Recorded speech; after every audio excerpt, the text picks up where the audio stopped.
Okay. Whew. All right, I'm back to my favorite meditation spot in the whole world. I just, it's been about a week, I guess, or maybe 2 weeks since I did the first video. And I only really showed it to one person over that time. And they had so many questions, and, which I really appreciated. But it was a lot of questions to ask. So I said, before I start, kind of delving down, the spirit guide path and some of the, the out-of-body stuff and that kind of thing, maybe I should just kind of, start at the beginning. So I will. I'll start at the beginning. One of the things that when I saw God in the hospital, like I described last time, I didn't review my life, but all of my memories seemed to flash like before my eyes, and for a couple of days they were very, very, very vivid. And these were basically, it was any memory that I could peruse through like a library and think back, or just go access those memories. And it was almost like I was living in those memories. And one of the very first memory I've ever had, there's probably two. One was at my christening, which I don't know why I remember that, but I think it was maybe the first time I had been pulled out of the home, and it was a completely different environment, and it just felt different. And even as a child, now again, that's an early memory. I don't know how old I was when I was christened, but it was very young, I'm sure. And then the other conscious memory I have that's very young is when I was a toddler, probably, 8, 9, 10, 11 months old. And I was sitting on the floor, and my mom was waxing. We had hardwood floors in our house, and Mom would wax them from time to time, and which were great because they were slippery. You could slide on them on kids. As kids with socks, that was a fun thing to do. But that's my first kind of conscious memory of kind of looking around and saying, I'm me. That's my mom.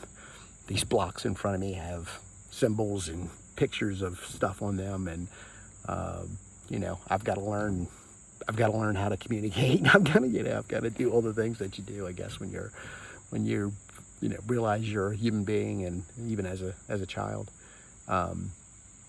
Now the funny thing, the other funny thing is, I don't have a great memory, which is interesting. So when I had all these memories flood back, I was kind of like a kid in a candy store, and it was just it was really neat to kind of go back and experience some of the some of the amazing moments in my life. And some of them, wasn't. Some of them, I was by myself, as a kid at my grandmother's pond, just the joy of just fishing and watching frogs and dragonflies, and just fascinated by everything, wondering where there'd be a snake, or a nesting goose that was going to chase you, or whatever adventure was going to lie out there. But I just had a very happy childhood. I was born into loving parents that were awesome, and I was so fortunate. I never worried about my parents divorcing. I never worried about my parents losing their home, or our home, I should say. Not that they didn't worry about it, I'm sure, but we it was just a very happy childhood. We weren't rich, but we were rich in many ways.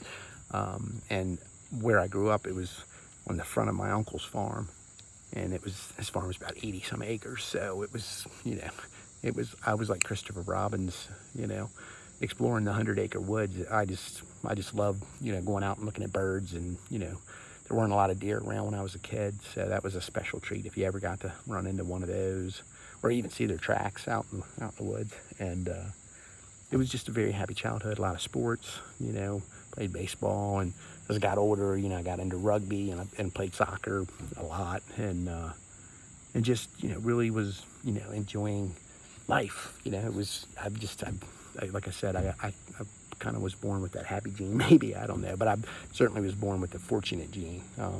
Just been very lucky my whole life. being around tremendous people.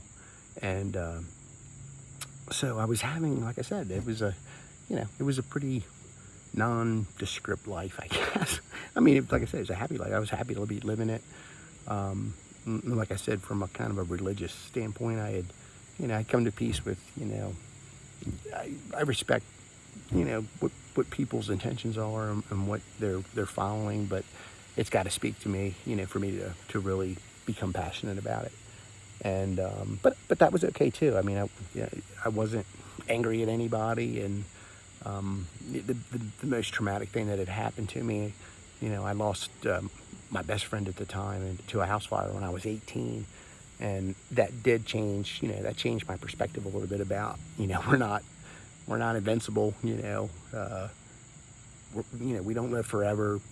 So embrace life while you can. You never know when your next day is going to be your last. So I went away to college. I worked kind of full time from the time I could, well, not full time, but I worked from the time I got a driver's license except for one semester in college. So I had a little bit of, spending money. So I was having a good time and started, meeting girls, and, that kind of changes everybody when they start getting interested in the opposite sex, or whatever you're attracted to. And, just having a good life. And, I met a girl in college that, I was like, this is going to be my wife. I kind of knew it. And we ended up getting married when we were both 23. And then, like I said, enjoying life, going out with friends after work, at that point in my life, kind of still in the college mode, making trips back down. My parents lived about an hour and a half, but most of my hunting places were back here, and closer to where my parents were. So a year and a week after our marriage, I was out scouting in the woods, not too far from here, but probably about 6 miles as the crow flies, if that. And I was putting a stand out for the following weekend. I wanted to get my stand out to just get it accumulated, make sure I was in a good spot. And then I was going to leave it out there for the week and then go hunt opening day. And I was up in the tree. I was up pretty high, and I was like, I want to go a little bit higher to get a better view. And there was a kind of a bend in the tree. And when I set the pressure, if it's not like a 90-degree angle, on those climbing stands, it gets a little dicey. And I didn't set it right, evidently. And when I let go of the top piece and turned around from the tree to see what view I had, the bottom piece kind of fell a couple of feet, like slipped. And then I think it kind of hit, and it springboarded me off. And I did a swan dive, basically. I believe my last word was almost a curse word when I fell, and I landed with a whack, and I heard a snap, when I hit the ground, and it knocked the wind out of me. I landed, I think, pretty much flat on my back. I might have closed my eyes there at the end, but I knew my back was broken right away, and I didn't know how bad it was, but I knew I couldn't feel. It was like a light switch. I couldn't feel anything, below a certain point, about my belly button. And then I didn't, my panic was to get my breath back at first. And then I was like, do I have internal bleeding? But I didn't see anything impaled through me. And my legs looked straight, and, other than a kind of a pressure in my back, it wasn't necessarily super painful, but it was just more like a pressure. And, but I knew I was paralyzed for sure. I didn't know for sure it would be permanent, but I knew I was definitely paralyzed. And it was about 1 o'clock in the afternoon. The local sports team was undefeated that year. This was 1991, I guess. And they were playing their rival, and the kickoff was right about 1 o'clock. And I fell pretty much right about 1 o'clock. And I had told people, I was going to be back. I was just going to go scouting, and then I'd be back. But they were used to me going scouting, and then sometimes I'd just stay until dark and just sit, and watch.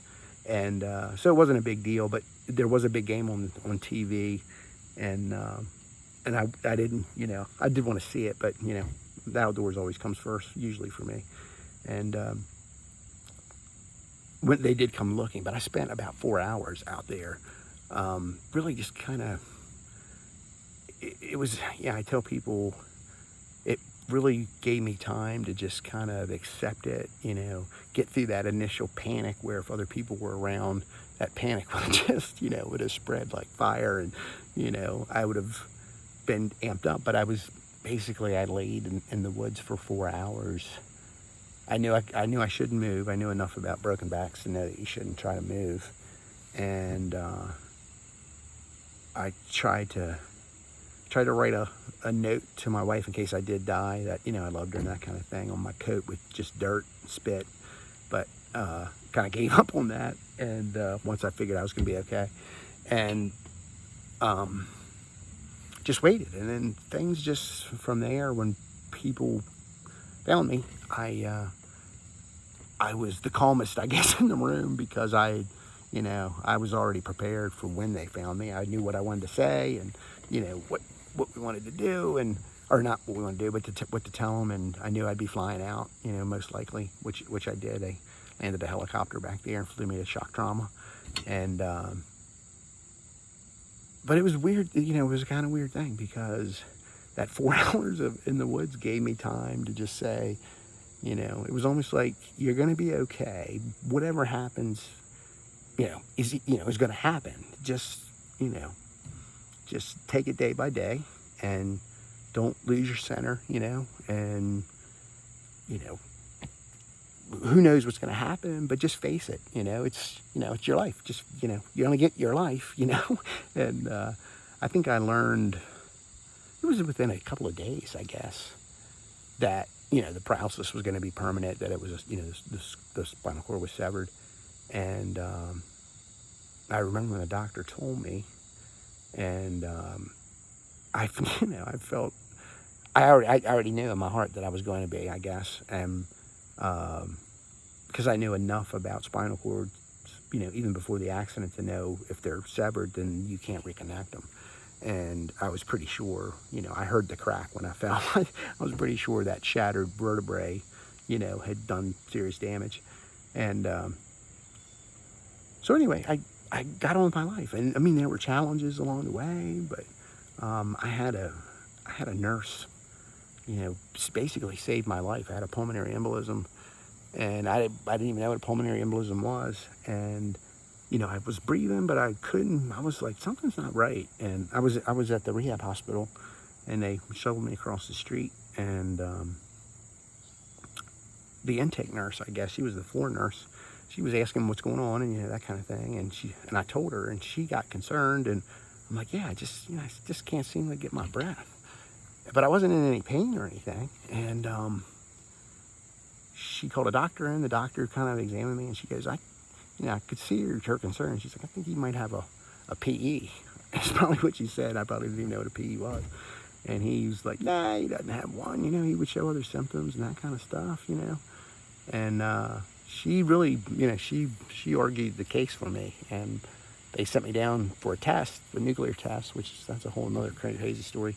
And I had a large clot in my lung that I needed to take blood thinners for a week, in the hospital to get rid of. And then I could continue on with my rehab. But I've had, that was the first of.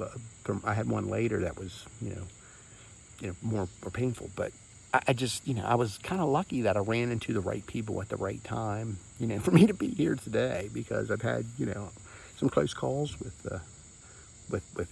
death, biological death. I'm not afraid of it. The day it comes, I'm going to enjoy that ride. I'm sure as much as I've enjoyed any days here, but I'm happy. I enjoy life. I really, I love it.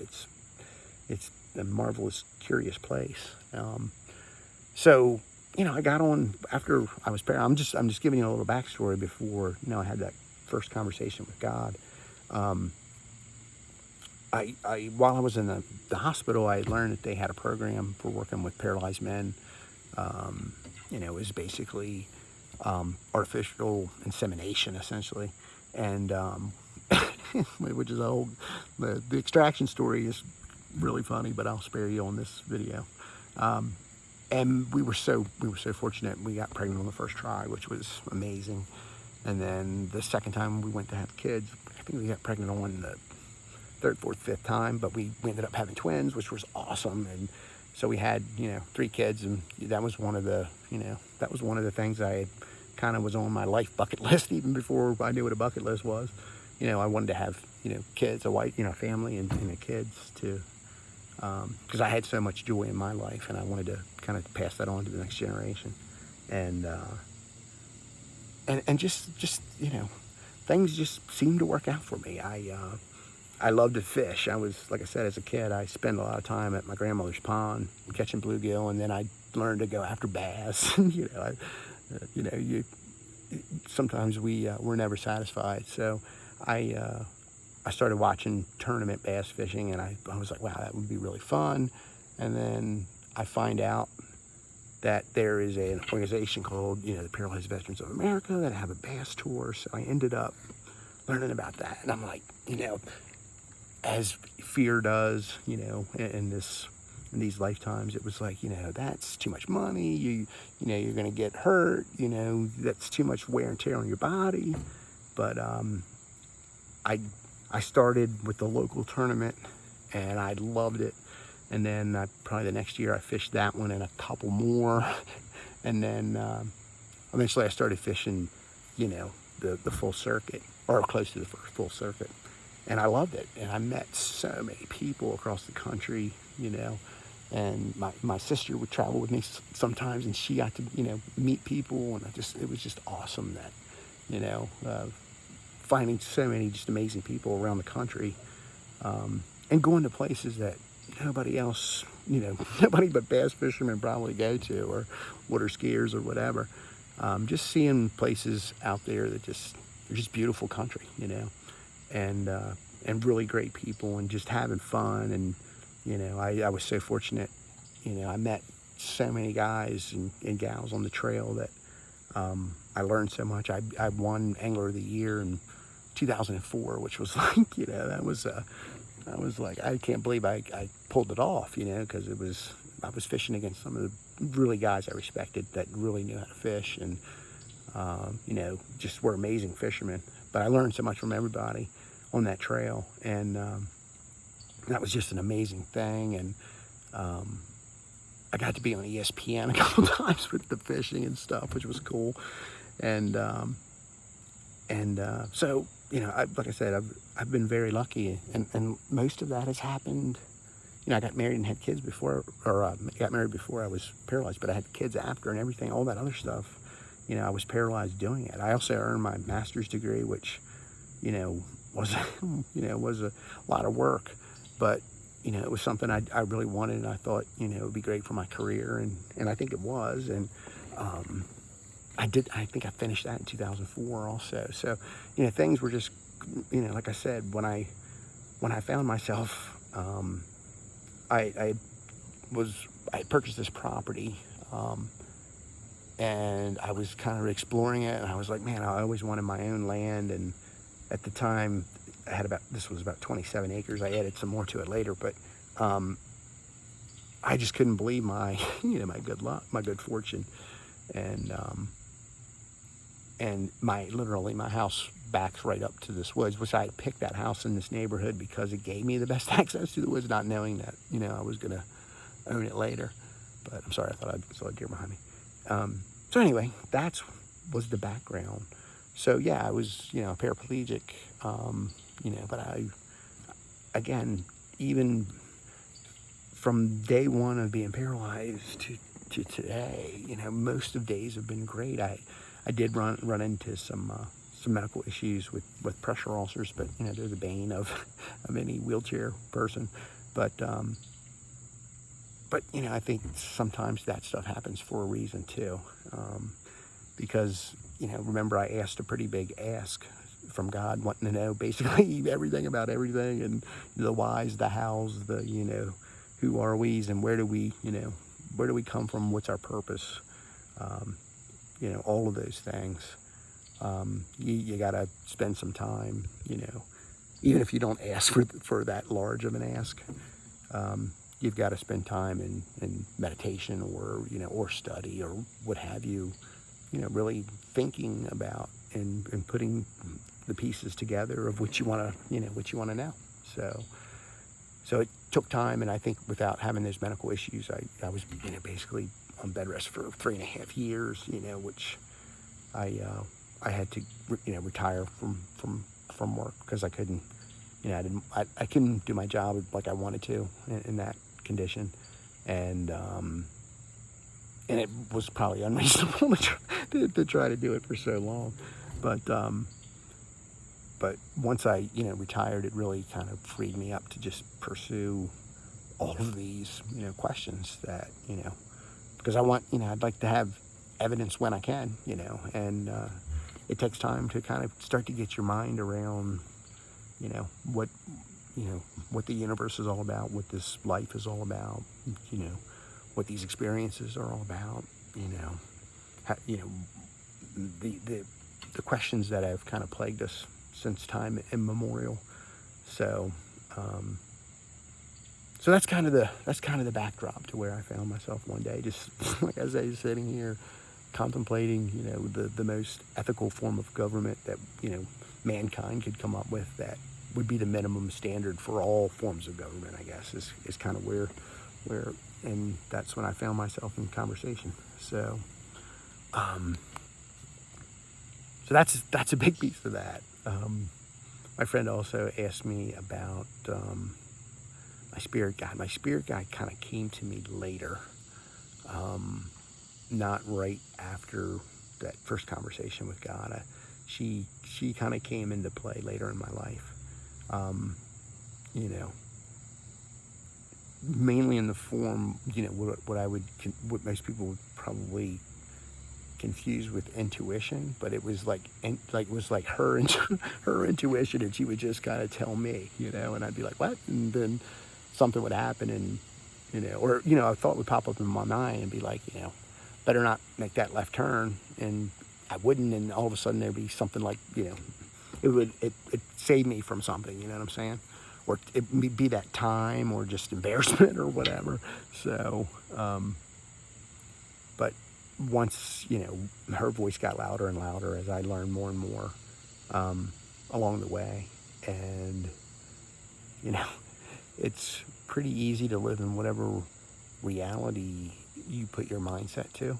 So if you, want a broader view of reality, then you have to take a kind of a step back and take a broader look at everything and, kind of throw all the assumptions out the window and say, what makes sense? What does history tell us? What does history not tell us? That's almost as important. There's a lot more to the story of this planet than, what science tells us. And I'm a big fan of science. So I think science is used to give proof to these things, and that's what we want. You never want to be deceived or lied to. So I guess when I kind of started really, when the ball really started rolling, I guess I had to kind of finish up with science and learn as much as I thought I should know before I jumped into more, metaphysical type information, which there's still proof for, don't get me wrong, but it's not going to be covered at MIT. If I want to learn relativistic physics or quantum physics, then I can go on YouTube and sit and listen to lectures, there. But you can't listen to, there are, University of Virginia, I think, has done some studies that have been pretty amazing that you could look into. But I wanted to, and I tell people to, they look at me with crazy eyes, but, look into quantum physics. And there's an experiment called the double slit experiment. It's not that hard to understand, even as if you've never had a physics class. But what it describes, at the quantum level, at the subatomic level, is that, consciousness does interact with matter at that level, and it's a repeatable experiment. You can still do it today. If you you can buy a laser pointer and probably do the experiment. But that was kind of a game changer for me, that said, okay, obviously, science didn't know everything, because we know relativistic physics and quantum physics don't work together, but they work in their realms, if you will. So we knew we didn't have all the answers in physics, but it does beg the question, if a particle that is observed acts differently, and to be observed, somebody has to consciously observe it, or set up a detector that is a conscious decision to observe it, and it changes its behavior. What does that tell us? So again, I don't want to go too far down there, but once you start understanding that, this reality, this three-dimensional plus time reality, may not be the only reality. There may be higher dimensions. We can probably easier think of smaller dimensions or lower dimensions, but what would a five-dimensional reality look like? What, if you study string theory, I think they have 11 or 12 dimensions. I think most of them are smaller, but just, you got to start opening your mind. And then, if you're lucky like me and you happen to get yourself in conversation with God, you'll learn a lot of stuff. There's things that I think I can say with certainty, that there's life outside of human life, or planetary life here on Earth. There's life. I think the whole universe is alive.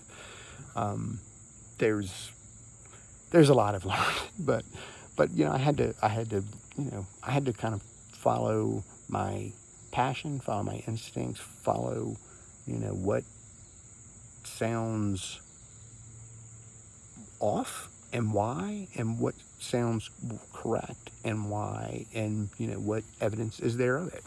And I think for a lot of people, if they study near-death experiencers, that was another crossover for me, because I wasn't raised in a religion where I had a lot of exposure to reincarnation, although I'm completely convinced of reincarnation now.